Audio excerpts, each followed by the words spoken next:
Hello everyone. अब तक हमने 700 ईडियम्स कर लिए हैं। इस वीडियो में हम ईडियम नंबर 701 से आगे कंटिन्यू करेंगे। चलिए शुरू करते हैं। पहला ईडियम है रैंगल ओवर एन एस। आपको बहुत बार दिखेगा wrangle over an ass shadow. Idiom same है, मीनिंग सेम है, दोनों में से जो भी दिख जाए आंसर सेम होगा। आइए समझते हैं इसका मतलब क्या होता है। देखो, रैंगल का मतलब होता है झगड़ा, ठीक है, या बहस।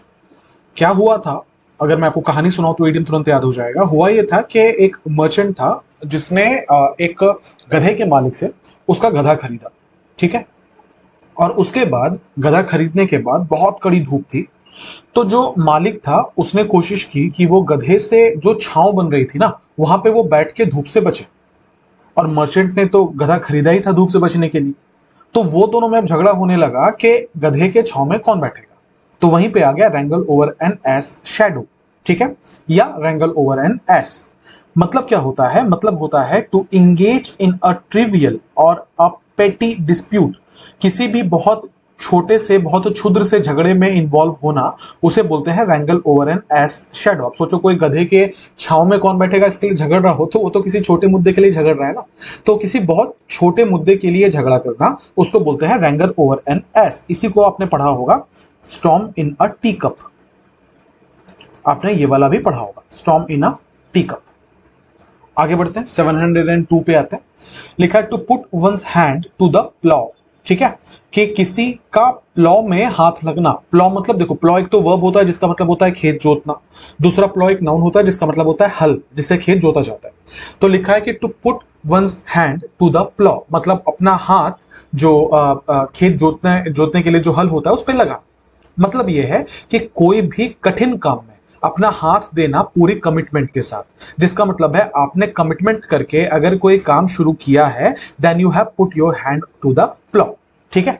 तो यहां क्या लिखा हुआ है, it means to start working hard और to make up a task with commitment. या तो आप कड़ी मेहनत करो, या तो आपने कोई जो कमिटमेंट है वो किया है, तो उसे कहा जाता है to put one's hand to the plough. For example लिखा है कि once you put your hand to the plough there is no turning back. जब आपने हल में अपना हाथ दे दिया है तो फिर आप यहां से वापस नहीं जा सकते। तो हल में हाथ देने का मतलब है आपने अगर जिम्मेदारी उठा ली है, अगर आपने काम शुरू कर दिया है, तो कहीं पे भी फुली कमिटेड होकर काम शुरू करना, उसको बोलते हैं to put one's hand to the plough. आगे बढ़ेंगे, अगला लिखा हुआ है to pick holes. If I am picking holes, ठीक है, इसका एक और एक्सटेंशन है to pick holes in somebody's pocket, in one's pocket,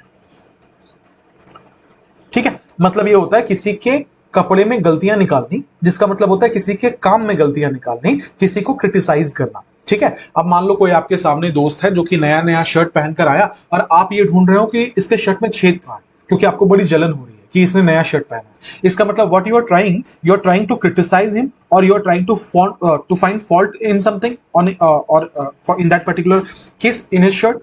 तो कहीं पे भी अगर आप गलतियां निकालने के लिए देखते हो तो इसे कहा जाता है टू पिक होल्स। तो क्या लिखा, he tends to pick holes in every plan we propose.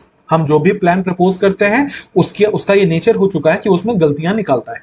तो गलतियां निकालने को बोलते हैं टू पिक होल्स। आगे बढ़ेंगे, अगला है स्वेप्ट अंडर द रग। रग का मतलब कारपेट होता है। रग का मतलब जो हम लोग कॉमनली यूज करते हैं, कारपेट को रग कहा जाता है। तो क्या लिखा है कि स्वेप्ट अंडर द रग। अब देखो, पूरा घर गंदा था, ठीक है। मेरी माताजी ने बोला कि जब तक मैं बाजार से वापस आऊं घर साफ होना चाहिए।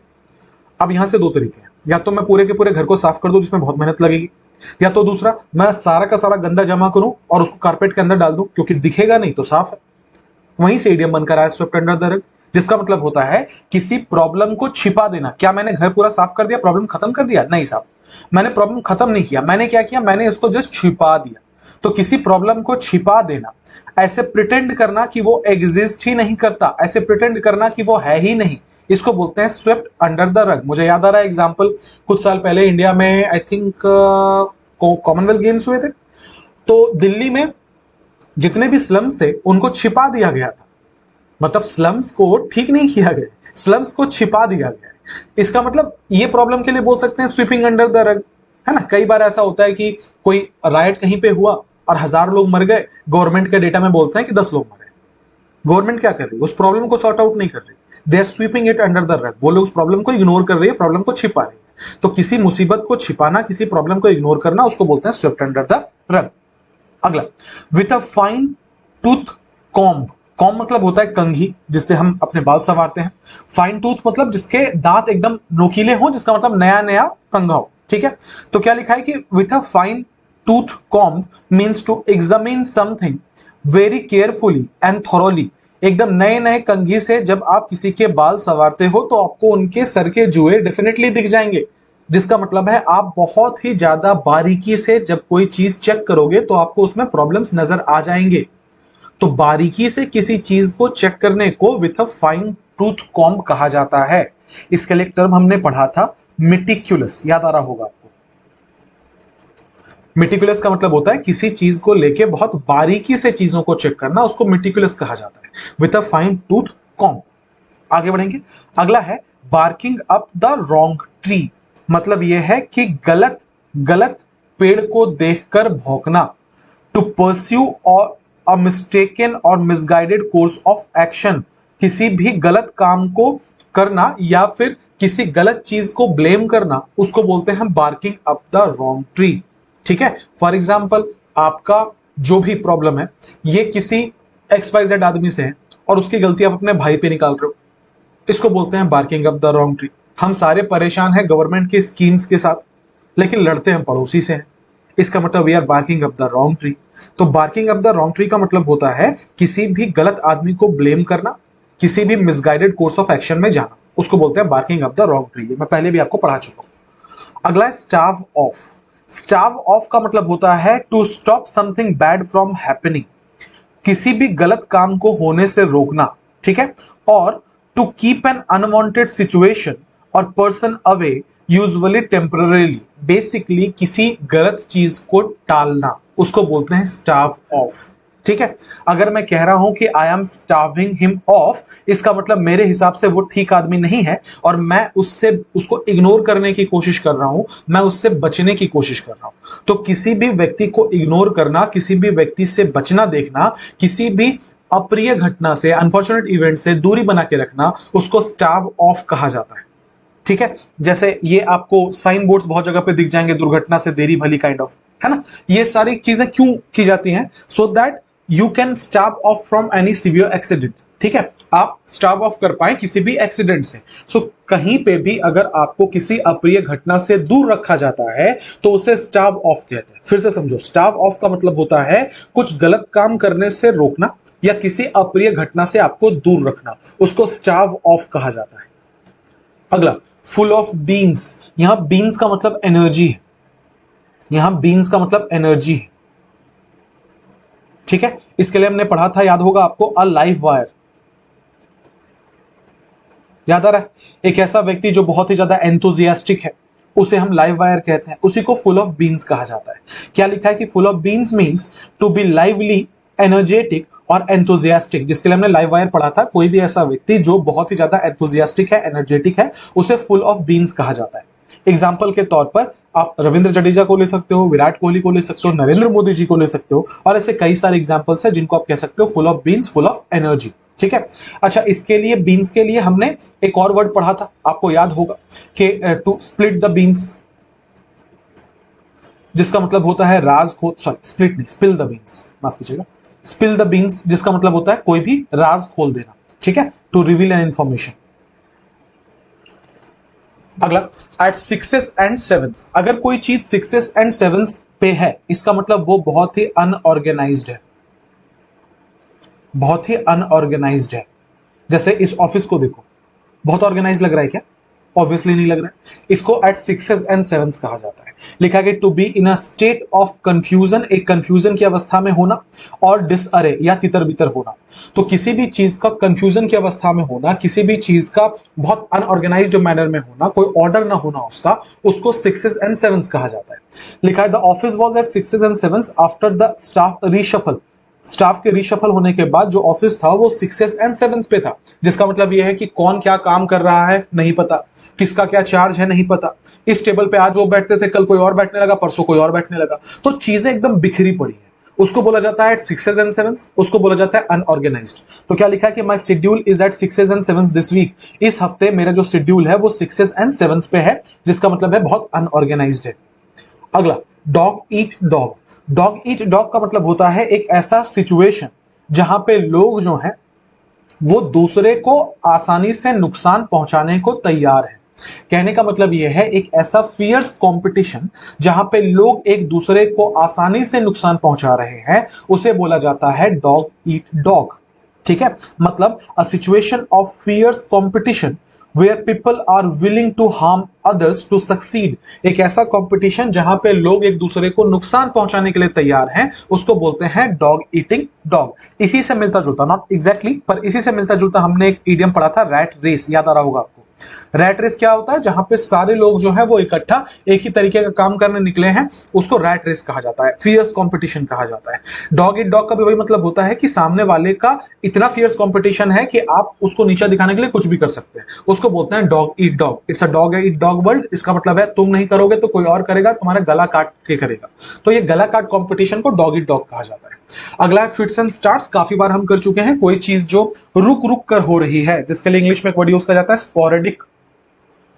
स्पोरेडिक, तो कोई चीज जो स्पोरेडिकली हो रही है, कोई चीज जो रुक रुक कर हो रही है, लगातार नहीं हो रही, उसको बोलते हैं फिट्स एंड स्टार्ट्स। ठीक है, क्या लिखा हुआ है, टू डू समथिंग इंटरमिनेंटली और विदाउट इंटरप्शन और विथ इंटरप्शन। कोई चीज जो कि रुक रुक कर हो रही है या इंटरप्शंस के साथ हो रही है, उसे स्पोरेडिक कहा जाता है। उसी को हम कहते हैं रुक रुक कर करना। ठीक है, स्पोरेडिक कहा जाता है उसको।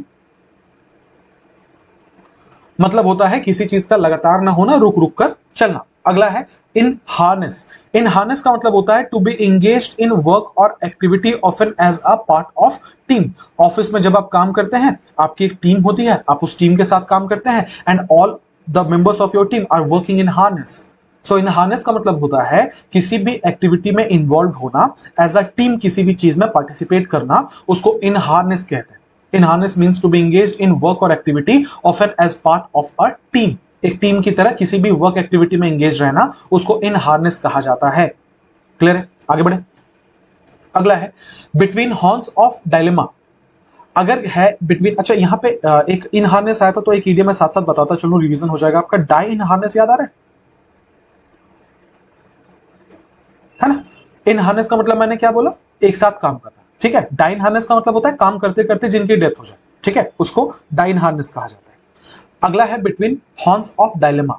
ये आपने सुना हिंदी में, एक तरफ कुआं एक तरफ खाई, वही है between horns of dilemma. Dilemma का मतलब होता है कंफ्यूजन, इसे डिलेमा भी पड़ता है। ठीक है, हॉर्न्स संख कहा जाता है। बिटवीन हॉर्न्स ऑफ डायलेमा का मतलब होता है कि जब आप कंफ्यूज्ड हो, कोई चीज जो खराब हो और कोई चीज जो बहुत खराब हो, उसके बीच में, उसको बोलते हैं बिटवीन हॉर्न्स ऑफ डायलेमा। ठीक है, वो आपकी इडियम था इसके लिए, बिटवीन द डेविल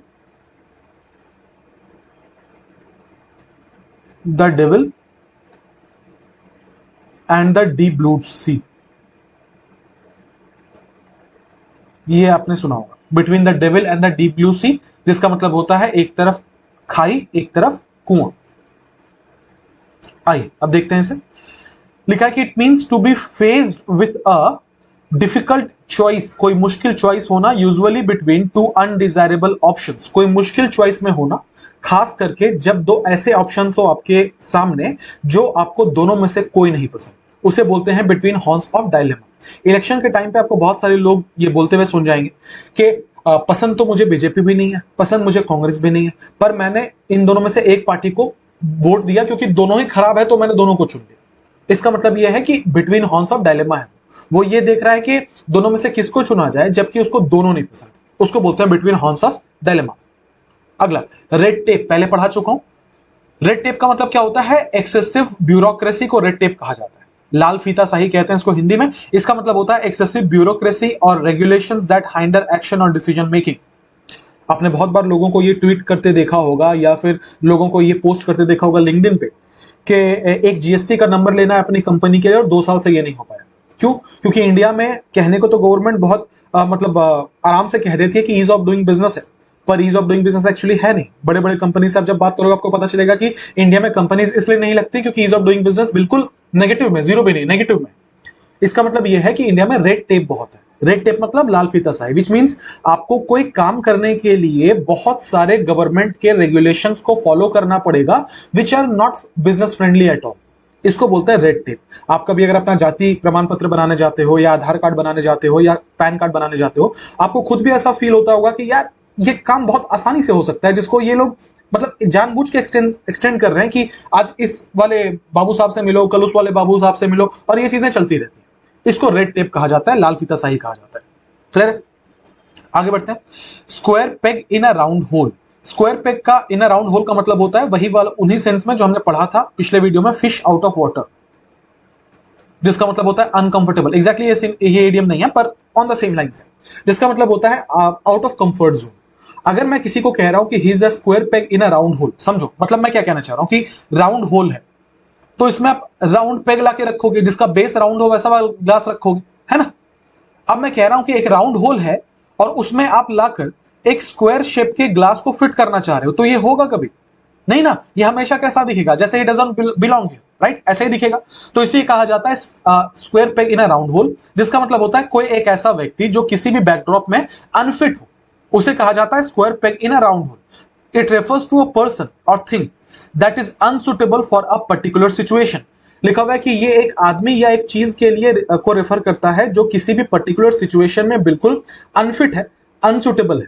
कोई भी ऐसा व्यक्ति जो फिट नहीं है उस चीज को लेके, उसे कहा जाता है square peg in a round whole. For example आप देखना, यहां पे इस इमेज में ये सूट बूट में है, ये फॉर्मल्स में है, ये सूट बूट में, ये सैंडो में घूम रहा है, ये बनियान में घूम रहा है। इसका मतलब ये कह सकते हो कि is a square peg in a round whole, है ना। अगला, अभी इंडियन आइडल के बड़े सारे मीम्स चलते हैं, एक तरफ विशाल ददलानी बैठे हुए हैं, एक तरफ श्रेया घोषाल बैठी हुई है, और उधर उधर फिर एक तरफ बादशाह बैठे हुए हैं। तो लोग अक्सर कहते हैं कि बादशाह यहाँ फिट नहीं आते क्योंकि बाकी लोग बहुत जानकार हैं। अब नो डाउट बादशाह की भी अपनी फैन फॉलोइंग है, पर लोग ऐसा कह रहे हैं कि उनको क्लासिकल म्यूजिक के बारे में ज्यादा नहीं पता, so is a square peg in a round hole. अगला, to eat one's own words. अगर आपने 83 मूवी देखी है तो आपने ये वाला सीन देखा होगा। हुआ क्या था, जस्ट फॉर कंटेक्स्ट, बहुत सारे लोगों को अगर नहीं पता, कि हुआ ऐसा था कि 83 वर्ल्ड कप में 1983 वर्ल्ड कप में क्रिकेट के इंडिया की हालत बड़ी खराब थी और ये कहा जा रहा था कि इंडिया क्वालिफाई भी नहीं कर पाएगी लीग मैचेस से आगे। तो एक कमेंटेटर थे जिन्होंने ये कहा था कि इंडिया जो है वो किसी भी हालत में फाइनल्स नहीं जीत पाएगी, राइट। तो इंडिया फाइनल जीत गई। जब इंडिया फाइनल जीत गई तो इनको सबने कहा कि आपने तो कहा था कि इंडिया फाइनल नहीं जीत पाई, अब आप माफी मांगो। तो इन्होंने क्या किया कि जिस पेपर पे इन्होंने लिखा था कि इंडिया नहीं जीत पाएगी, उन्होंने उस पेपर को मोड़ा और उसको खा गए और उसको इन्होंने नाम दिया टू ईट वंस। इन्होंने नाम नहीं दिया, मतलब उस इडियम को कहा जाता था to eat one's own words. उन्होंने क्या किया, अपने शब्दों को वापस खा लिया, जिसका मतलब होता है, आपको याद होगा हमने पढ़ा था ईट हम्बल पाई। तब था माफी मांगना, यहां पे होता है अपने शब्दों को वापस लेना। अगर कोई व्यक्ति ये कहता है कि आप जिंदगी में कुछ नहीं कर पाओगे, आपने जिंदगी में बहुत कुछ कर लिया, अब वो कह रहा है कि मेरे से गलती हो गई, मैं अपने शब्दों को वापस लेता हूं, मैंने तब जो कहा था वो गलत कहा था। इसको बोलते हैं ईट वंस ओन वर्ड्स। जो शब्द आपके बाहर निकले आपके मुंह से, उनको वापस खा लेना, इसको बोलते हैं to eat one's own words. अगला, स्टील समवंस थंडर। ठीक है, थंडर मतलब होता है किसी की एनर्जी, एनर्जी समझो, राइट। स्टील समवंस थंडर मतलब, स्टील मतलब होता है चुराना, किसी के एनर्जी को आपने चुरा लिया। क्यों? क्योंकि जो काम उसने किया था उसका क्रेडिट आप खा गए। इसको बोलते हैं स्टील समवंस थंडर। अक्सर ऐसा होता है ना कॉर्पोरेट कल्चर में, तो ये बहुत देखा जाता है कि क्या करते हैं भैया कि किसी जूनियर ने काम किया, अब आपके मैनेजर ने बोला कि नहीं नहीं ठीक है मैं देखता हूं, फिर वो गए और उन्होंने अपने सीनियर को बोला कि मैंने सोचा ये आइडिया, जिसका मतलब वो जूनियर का क्रेडिट खा गए। इस क्रेडिट खाने को क्या कहा जाता है? इस क्रेडिट खाने को कहा जाता है टू स्टील समवंस थंडर। देखो यहां लिखा है to take credit for someone else's idea और टू प्रीएम्प्टिवली अनाउंस समथिंग। ठीक है, प्रीएम्प्टिवली का मतलब होता है किसी चीज को प्रिवेंट करने के लिए, उसको प्रीएम्प्टिवली कहा जाता है। तो लिखा है कि किसी की एनर्जी वापस चुरा लेनी। क्यों चुरा लेनी? क्योंकि आपने किसी का क्रेडिट चुरा लिया, तो किसी के क्रेडिट चुराने को हम बोलते हैं स्टील समवंस थंडर। अगला, गोइंग अगेंस्ट द ग्रेन। देखो ग्रेन का मतलब अनाज होता है, यहां पे ग्रेन का मतलब मास समझना, भीड़ समझना। गोइंग अगेंस्ट द ग्रेन का मतलब होता है कि भीड़ जो भी कह रही है आप उसके विपरीत कह रहे हो। अगर भीड़ ये कह रही है कि इंडिया आने वाले सालों में बहुत डेवलप करेगा, आप कह रहे हो कि नहीं, इंडिया जो है वो नीचे चला जाएगा। इसका मतलब यह है कि आप कॉन्ट्ररी बात कह रहे हो जो जनता कह रही है। तो किसी चीज के कॉन्ट्ररी कोई बात कहना, उसको बोलते हैं गोइंग अगेंस्ट द ग्रेन। अभी इंडिया में बहुत सारे लोगों को आप बोलते हुए सुनोगे कि इंडिया का माहौल खराब है। माहौल खराब है क्यों कहते हैं लोग? क्योंकि इंडिया में ऐसा माहौल बना दिया गया है कि जो पॉपुलर बिलीफ है वही सही है। मतलब अगर 10 लोग मिलकर कुछ गलत काम कर रहे हैं तो वो सही है क्योंकि 10 लोग कर रहे हैं, विच इज डेंजरस। क्योंकि अगर डेमोक्रेसी है, फ्रीडम ऑफ स्पीच है, इसका मतलब हर किसी व्यक्ति को अपना ओपिनियन रखने का पूरा पूरा अधिकार है। ऐसे केस में बिल्कुल जरूरी नहीं है कि जो बाकियों को सही लग रहा हो वो मुझे भी सही लगे। मैं अपना ओपिनियन दे सकता हूं, पर प्रॉब्लम यह है कि यह अभी एक किस्म का क्राइम माना जाता है और मास लेवल पे इसका मीडिया ट्रायल चल जाता है। इसका मतलब यह है कि going against the grain present time में इंडिया में बड़ा डेंजरस है।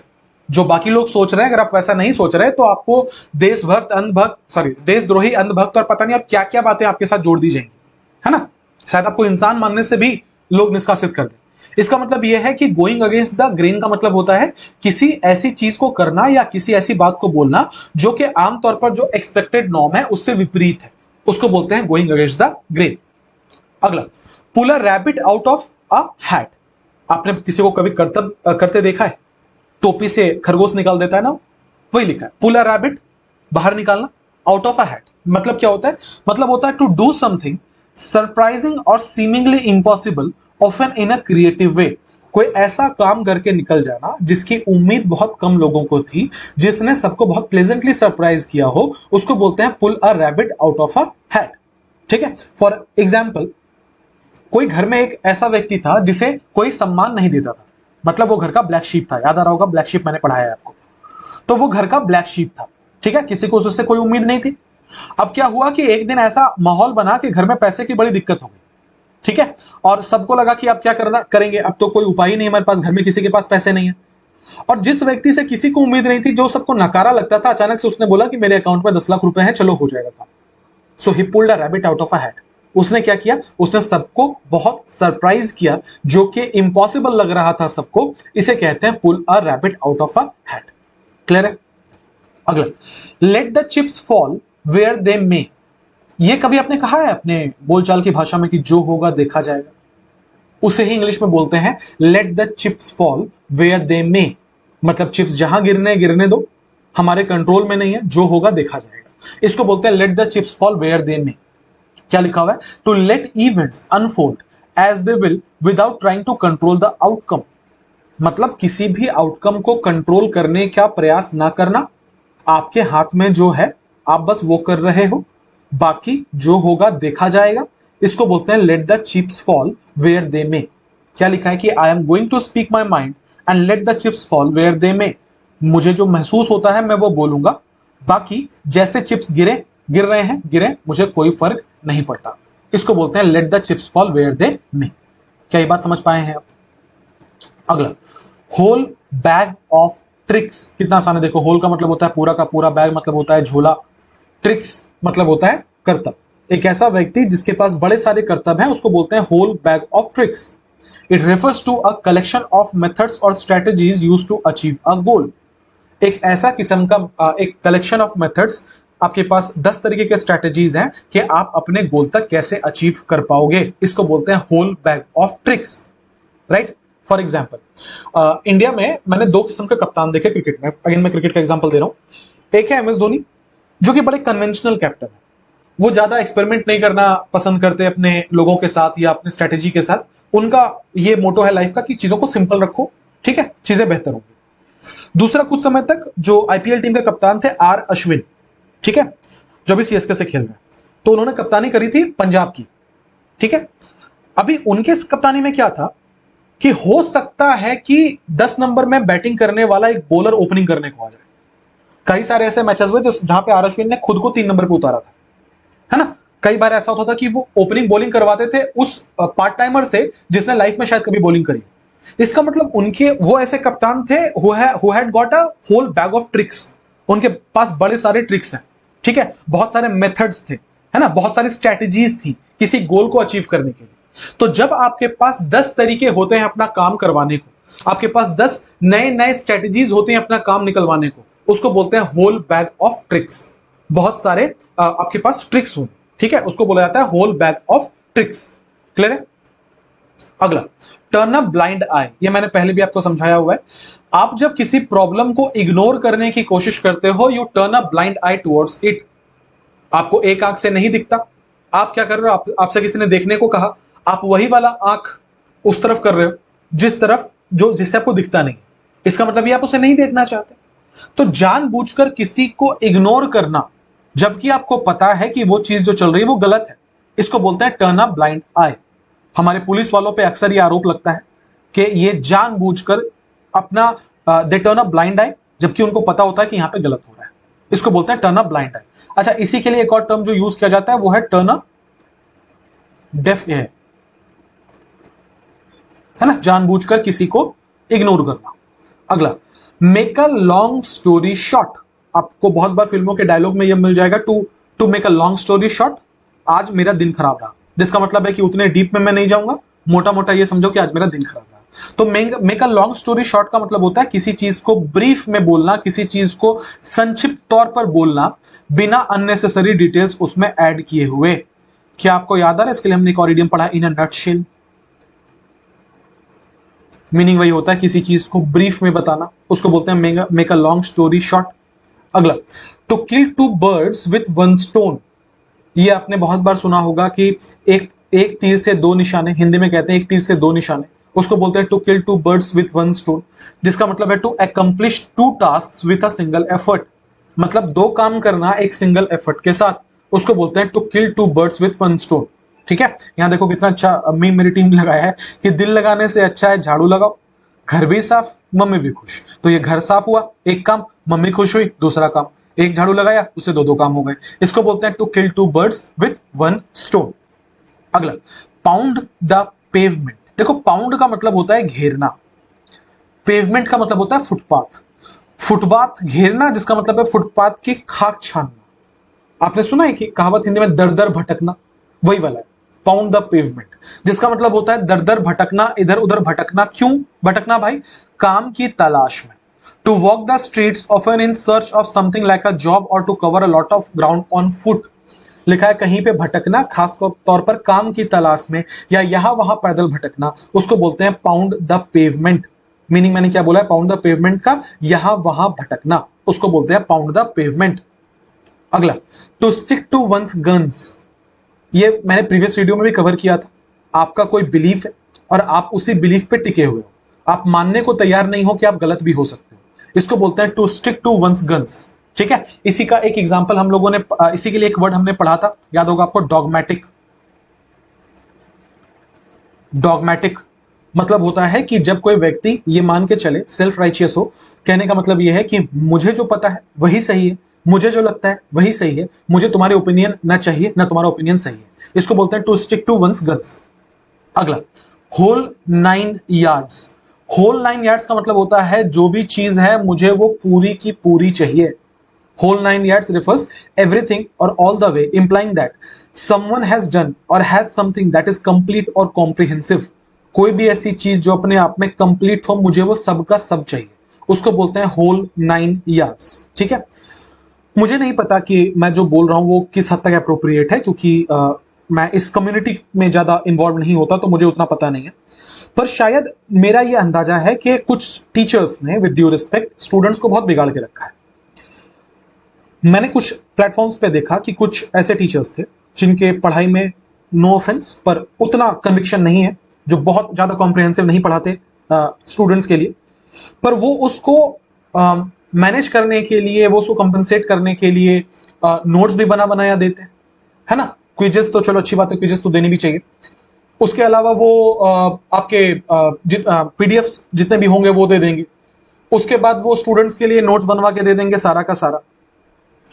मतलब जितनी किस्म की सुविधाएं स्टूडेंट्स को वो दे सकते हैं, उतनी किस्म की सुविधाएं वो स्टूडेंट को देते हैं, जिससे स्टूडेंट का मेहनत बचे। यहां पे मेरा प्रॉब्लम यह है और मेरे जैसे कई टीचर्स का प्रॉब्लम यह है कि आप स्टूडेंट को जब इतना पैम्पर कर देते हो कि आप उसको पेन तक छूने का मौका नहीं दे रहे ना, 110% स्टूडेंट उससे मेहनत से बचने का जो टेंडेंसी होती है वो उसके अंदर आप डेवलप कर दे रहे हो। फिर स्टूडेंट कभी भी लाइफ में मेहनत से बचेगा क्योंकि उसको लग रहा है कि सब कुछ बना बनाया मिल जाए। अभी जैसे हम लोग भी जब कोर्सेज में पढ़ाते हैं, कितने सारे ऐसे मैसेजेस आते हैं कि सर ये इसका पीडीएफ दे दीजिए, क्यों, मेरे हाथ पे तो मेहंदी लगी है, मैं तो नोट्स नहीं बना पाऊंगा ना, 2 लाइन तो मेरे से नहीं लिखा जाएगा। तो इस वाले रूल में कौन सा ग्रामर का रूल लगा है सर, इस वाले क्वेश्चन में कौन सा ग्रामर का रूल लगा है, वो भी सर लिख के दे दीजिए। प्रॉब्लम यह है कि चूंकि स्टूडेंट्स को उन्होंने अपनी गलतियां छुपाने के लिए, अपनी कमियां छुपाने के लिए पैम्पर किया, अब स्टूडेंट की आदत हो चुकी है कि they want the whole 9 yards. उनको हर चीज चाहिए जो चीज पॉसिबल हो सकती है, जिसमें उनकी मेहनत बचे, जिसमें उनको टाइम ना देना पड़े, और वो रील्स की तरह ये एजुकेशन के वीडियोस को देखें आराम से अपने बेड पे लेट के, हाथ में टैब या फोन पकड़ के, हेडफोन लगाकर, वो बस देखते रहे। मतलब उनको फिल्म देखनी है, उनको मेहनत नहीं करना। जो बड़ा स्ट्रेंज है, एट द सेम टाइम जो बहुत डिसहार्टनिंग है उन टीचर्स के लिए जो स्टूडेंट का ओवरऑल डेवलपमेंट देखना चाहते हैं। हम मतलब मैं अपने आप को भी इन्वॉल्व कर रहा हूं, हम उन टीचर्स में से आते हैं जो चाहते हैं स्टूडेंट मेहनत करे। रिजल्ट होना ना होना, बार बार कहता हूं, ये किस्मत की चीज होती है। आप किसी भी समझदार लोगों की बात सुनोगे ना, जो उन्होंने एसएससी क्वालिफाई किया है, पढ़ा रहे हैं या सीनियर स्टूडेंट हैं, वो सब एक चीज बार बार आपसे कहेंगे। अभी मैं रिसेंटली किसी टॉपर का इंटरव्यू सुन रहा था और उन्होंने बड़ी अच्छी बात की कि सर मैंने मेहनत बहुत की थी, रिजल्ट होना ना होना तो मेरे हाथ में नहीं था। यही बात हम सब कहते हैं, मेहनत बहुत करना है, रिजल्ट होना ना होना आपके हाथ में होता है। प्रॉब्लम यह है कि इतना लॉलीपॉप आपके हाथ में थमाया जा रहा है कि अब आपको मेहनत करने की टेंडेंसी धीरे धीरे जा रही है। इसका मतलब अभी के स्टूडेंट्स को हर चीज उनके हाथ में चाहिए। दे वॉन्ट होल 9 यार्ड्स, और ये एकदम मिनिमम पैसे में चाहिए। ये तो खैर अलग ही बात है कि मतलब एजुकेशन का जो प्राइस है, एजुकेशन की जो फीस है, वो इतनी कम हो चुकी है, इतनी कम हो चुकी है कि बहुत बार ये बहुत फ्यूटाइल एक्सरसाइज लगता है जो लोग कर रहे हैं। मजाक नहीं कर रहा जी, ये बहुत फ्यूटाइल एक्सरसाइज लग रहा है। मैं आपको जस्ट एक शेयर करना चाहता हूं ताकि वो कंटेक्स्ट मिल सके। मैंने 2011 में एसएससी की कोचिंग करी थी, 2011। उस वक्त पे मैंने एक टियर 3 सिटी में, जहां पे कोई सुविधा नहीं थी, वहां पे मैंने 4000 रुपए फीस दिया था फॉर इंग्लिश, मैथ्स एंड बस रीजनिंग और जीएस पढ़ाने वाला कोई टीचर ही नहीं था। तो इंग्लिश और मैथ्स के लिए मैंने 4000 रुपए फीस दिया। That was in 2011। 2025 में अगर मैं बताऊं तो कम से कम 10 ऐसे प्लेटफॉर्म है जो कि आपको 999 में मैथ्स, इंग्लिश, रीजनिंग, जीएस सब पढ़ा रहे हैं। तो एजुकेशन महंगा होगा कि सस्ता होगा? तो मुझे स्टूडेंट्स की साइकोलॉजी समझ नहीं आती। हाँ, मतलब साइकोलॉजी समझ में आती है, वो क्या करना चाह रहे हो मुझे समझ में आता है, पर जब स्टूडेंट्स बेचारे बनने की कोशिश करते हैं तो मुझे समझ नहीं आती। और मैं इस बात का बार बार जिक्र करता हूं क्योंकि मुझे बहुत खौफ था इस बात से। मुझे ये नहीं समझ में आता कि 2011 में जो फीस 4000 था, 2025 में 14 साल के बाद अगर वो 999, तो ये महंगा कहां से? इट्स जस्ट कि आपकी प्रायोरिटीज डिफरेंट है। इट्स जस्ट कि आप ये समझ रहे हो कि अगर इससे भी कुछ बच जाए, जो एक इंडियन कंज्यूमर की जो आदत होती है कि और कम हो जाए तो करवा लेते हैं। चीजें यहां वैसी चल रही हैं कि और कम हो जाए तो करवा लेते हैं। और अगर मेरी बात पे आपको यकीन नहीं है, आपको लग रहा है कि मैं कोर्स वाले एंगल से बोल रहा हूं, एक बिजनेसमैन के एंगल से बोल रहा हूं, तो जरा चले जाना मुखर्जी नगर और जाकर ऑफलाइन क्लासेस करके देख लेना कि एक ऑफलाइन क्लास में एक सब्जेक्ट की कितनी फीस होती है। बहुत सारे ऐसे लोगों को मैं जानता हूं जो ऑफलाइन क्लासेस कर रहे हैं, सिर्फ इंग्लिश के लिए वो 10,000 रुपए पे कर रहे हैं, सिर्फ इंग्लिश के लिए ऑफलाइन क्लासेस के लिए।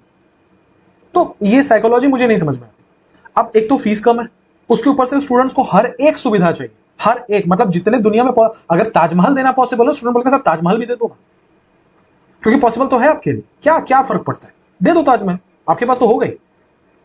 मतलब उनको होल 9 यार्ड्स चाहिए, which means everything that is possible. जो चीज पॉसिबल हो सके वो सारी चीज उनको चाहिए, है ना। पीडीएफ चाहिए, प्रिंटेबल फॉर्मेट में पीडीएफ चाहिए, मतलब पीडीएफ तो चाहिए ही, पर प्रिंटेबल फॉर्मेट में पीडीएफ चाहिए। उसके लिए आपका एफर्ट लगेगा, रिसोर्सेज लगेगा, वो आपकी प्रॉब्लम है। फीस 1 रुपया नहीं बढ़ेगा, पर जो एफर्ट लगेगा वो आपकी प्रॉब्लम है ना। उसके बाद आप लाइव भी आओ, हमें एंटरटेन भी करो, एक बार सर नाच के भी दिखा दो ना रील वाला, तो मजा ही आ जाएगा बिल्कुल। क्योंकि उसके लिए भी ऑडियंस होती है जिनको सीरियस टीचर्स पसंद नहीं होते, है ना। मेरे वीडियोस पे देखना 2-4 लोग कमेंट करते हैं कि अरे ये तो पूरे टाइम खाली पढ़ाता है। उनको ऐसा लग रहा था कि मैं मुन्नी बदनाम पे नाचूंगा, उसी के लिए वो आए थे। अजीब अजीब लोग हैं। एनीवेज, तो होल 9 यार्ड्स का मतलब क्या होता है? इसका मतलब होता है कि जितनी भी चीजें हैं वो सारी की सारी स्टूडेंट्स को चाहिए, ठीक है। एवरीथिंग और all the way implying that someone has done और has something that is complete और कॉम्प्रिहेंसिव।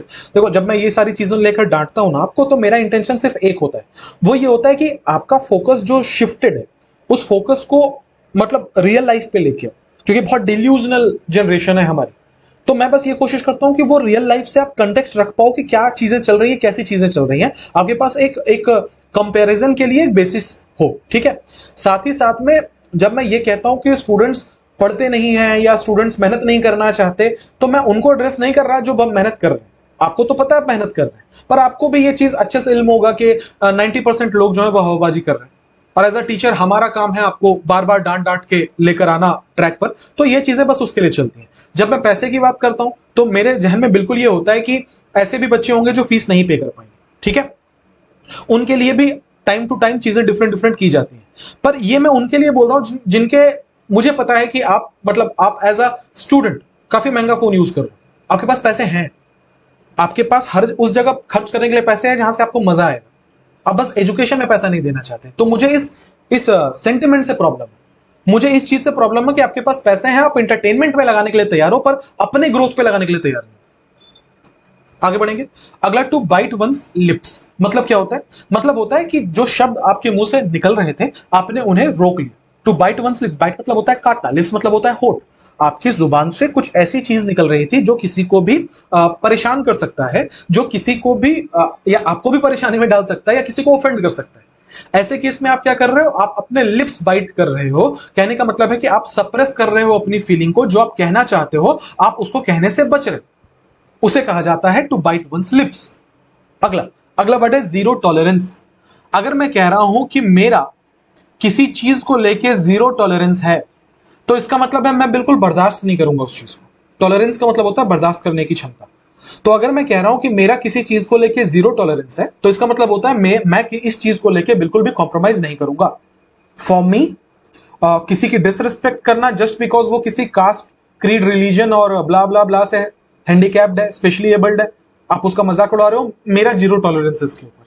मेरे हिसाब से हर एक ह्यूमन बीइंग जो इस दुनिया में है वो इक्वल है, ठीक है। By the wealth, by the skill आप डिफरेंट हो सकते हैं, पर इंसानियत पे सब बराबर है।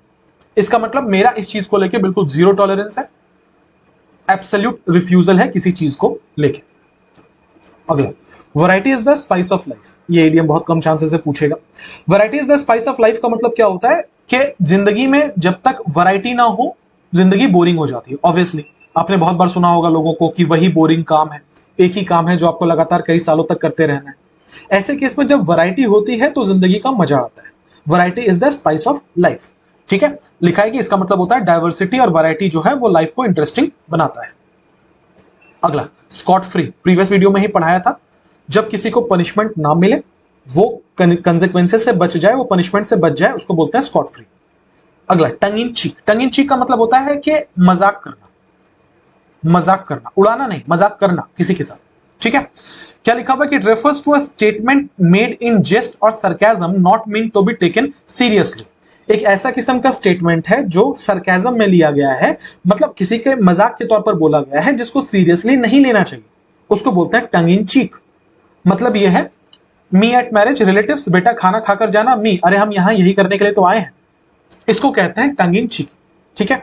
ये अपने अभी के टाइम पे ये भी बहुत ज्यादा प्रॉब्लम है कि लोग ऑफेंड बहुत जल्दी हो जाते हैं, है ना, लोग तुरंत बुरा मान जाते हैं किसी बात का। एक वीडियो था कोई जिसमें मैंने कुछ पॉलिटिकल कह दिया था, जब मैंने नया नया वीडियो बनाना स्टार्ट किया था लास्ट ईयर जून जुलाई में, तो मैंने कुछ कहा और यूट्यूब पे बाद में उसका बवाल मच गया कि आपको ऐसा नहीं कहना चाहिए था, ये फलाने पॉलिटिकल पार्टी के बारे में है, आपने कह दिया, जबकि वो एक टंग इन चीक स्टेटमेंट था। मैंने ऐसा कुछ ऑफेंसिव नहीं कहा था, बस एक स्लोगन को लेकर मैंने कहा था कि ये किस्म का जुमला है, दैट्स इट। पर उसके लिए बहुत सारे लोग ऑफेंड हो गए थे। इसका मतलब यह है कि वो मेरा टंग इन चीक मूवमेंट था, जिसमें मैं मजाक करना चाह रहा था, जिसको लेकर लोग समझे नहीं, ठीक है। तो इसे कहा जाता है टंग इन चीक मूवमेंट।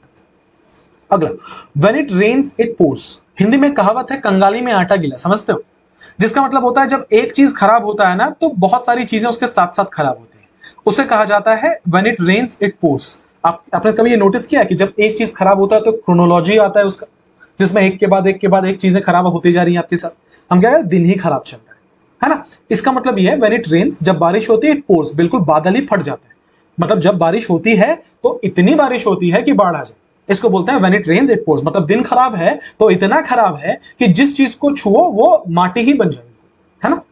अगला, wear your heart on your sleeve. पहले पढ़ा चुका हूं, इंपॉर्टेंट है। मतलब ये होता है कि जब आप ओपनली अपने इमोशंस किसी के सामने दर्शा देते हो, बिल्कुल भी बातों को छुपाते नहीं हो, इसको कहते हैं wear your heart on your sleeve.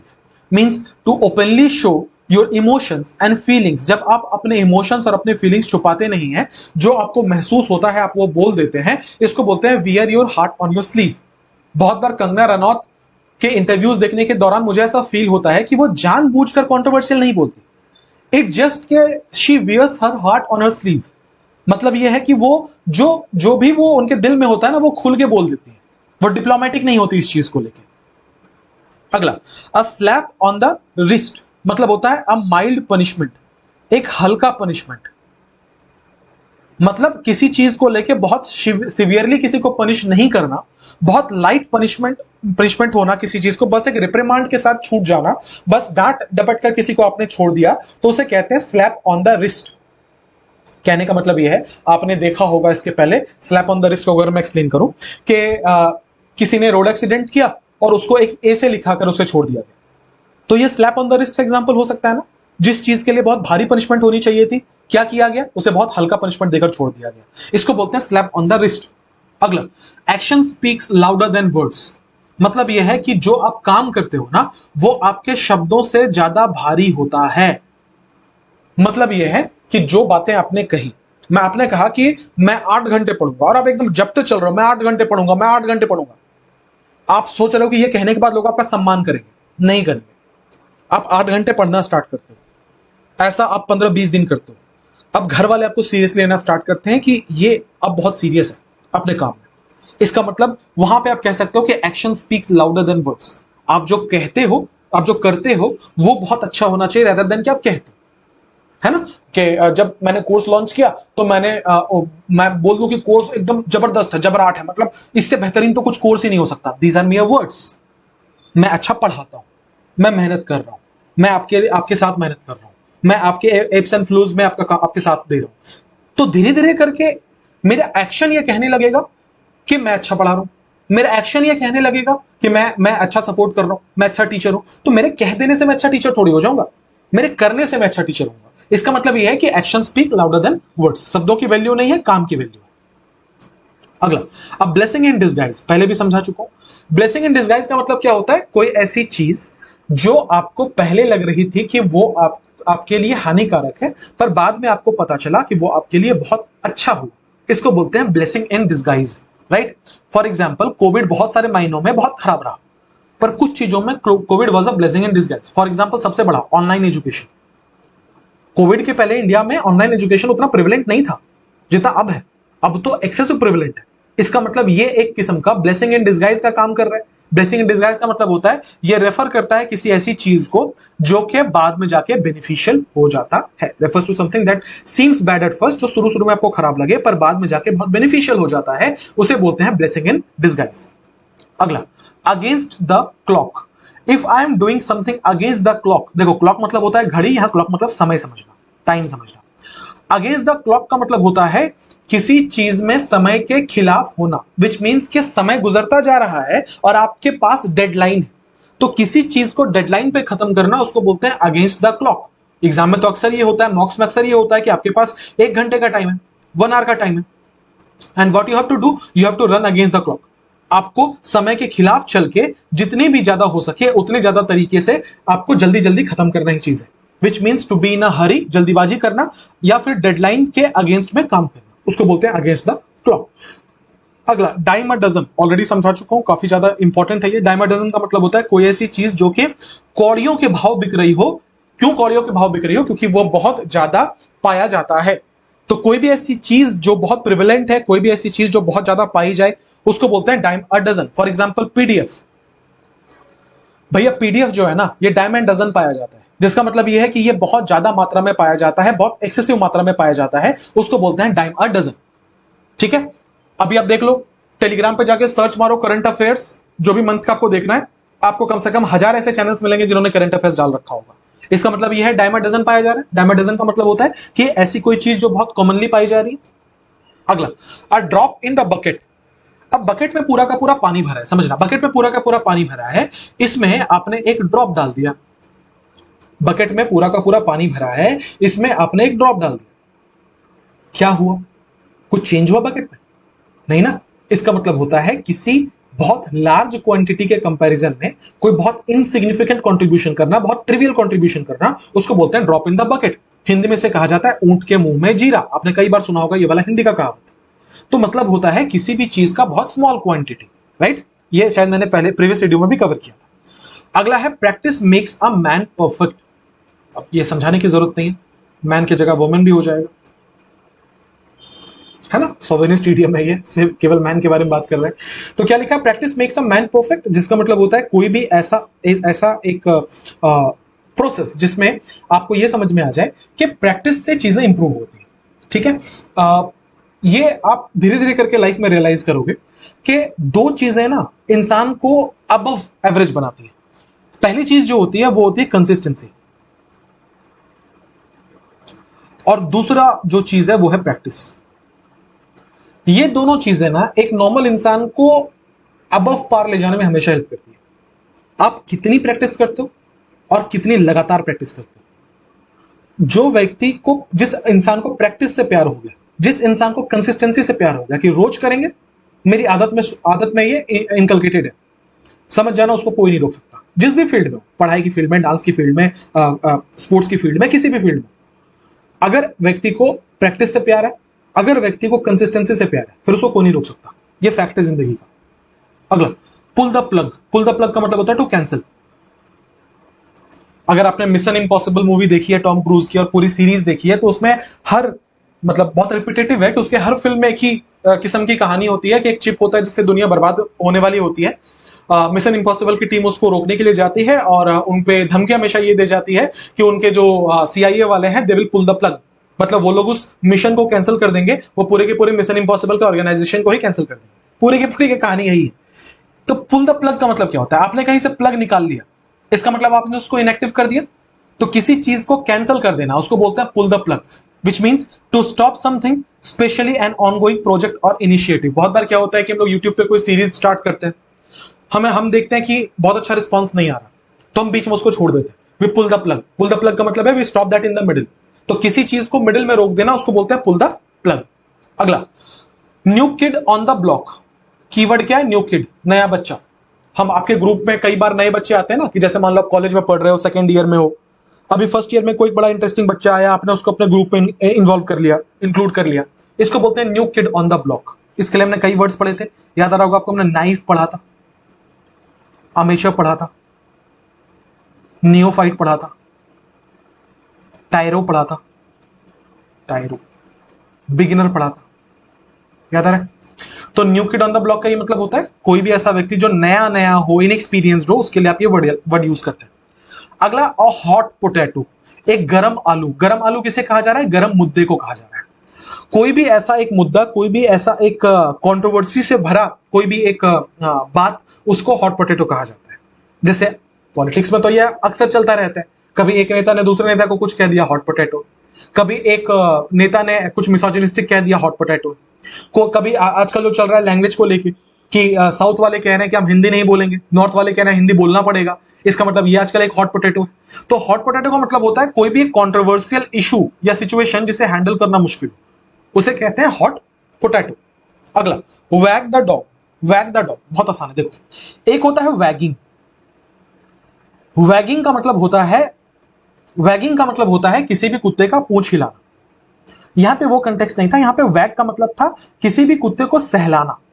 अब समझना एक कंटेक्स्ट, मैं मान लो किसी एमएलए के पास गया, अपने जो एरिया है उसका कोई बहुत सीरियस मुद्दा लेके, ठीक है, कि वुमेन प्रोटेक्शन को लेके बहुत इश्यूज हैं, तो आप हर जगह कैमरा इनकलकेट करवा दो, हर जगह कैमरा आप जो है वो लगवा दो। अब क्या है कि जो करने वाले जो लोग हैं, जो औरतों को परेशान कर रहे हैं, वो उसी नेता के चेला है, उनके ही चेला चपाटी है। अब वो तो उनके खिलाफ एक्शन नहीं लेगा, पर अब मैं सामने बैठा हूं, तो वो क्या करने लगा, ताकि मुझे मेरी बात वो ऐसा दिखाए कि आई एम नॉट इंटरेस्टेड, उसका कुत्ता था बगल में, वो अपने कुत्ते को सहलाने लगा।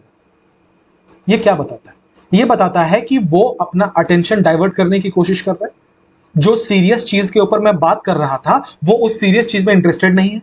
इसको बोलते हैं वैग द डॉग, जिसका मतलब होता है टू डाइवर्ट अटेंशन डाइवर्ट करना from a serious issue bye focusing on trivial matters. ठीक है, किसी भी छोटे मोटे मुद्दे को बीच में लेके आ जाना, ताकि जो सीरियस जो इशू है उस पर बात ना करना पड़े।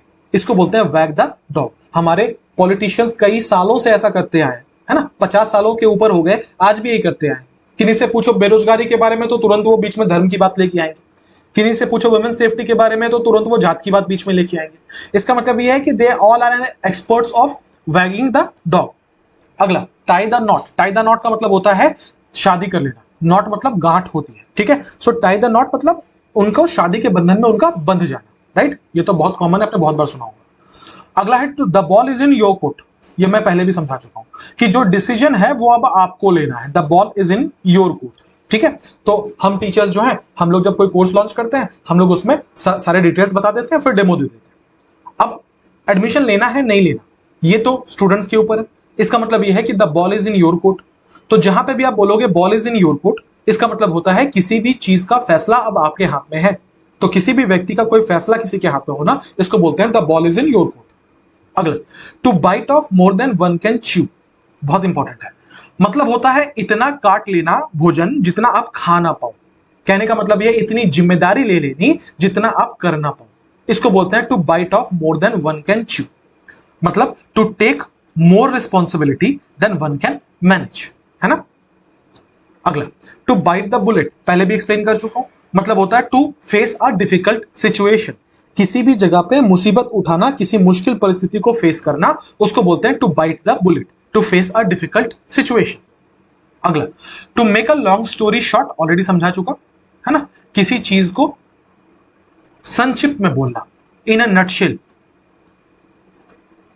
इन अ नटशेल, किसी चीज को बहुत संक्षिप्त रूप में बोलना, उसको बोलते हैं to make a long story short.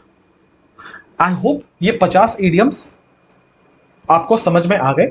ये 50 इडियम्स के थ्रू आपने कुछ नए इडियम सीखे हैं, कुछ पुराने वालों को रिवाइज किया है। बाकी जो कीवर्ड्स है वो मैं बताता रहता हूं, उसके थ्रू आप इडियम्स आराम से याद कर ही सकते हैं। मिलेंगे अगले वीडियो में। अपना बहुत बहुत ध्यान रखिए, पढ़ाई करते रहिए। Have a nice day everyone. Thank you for being.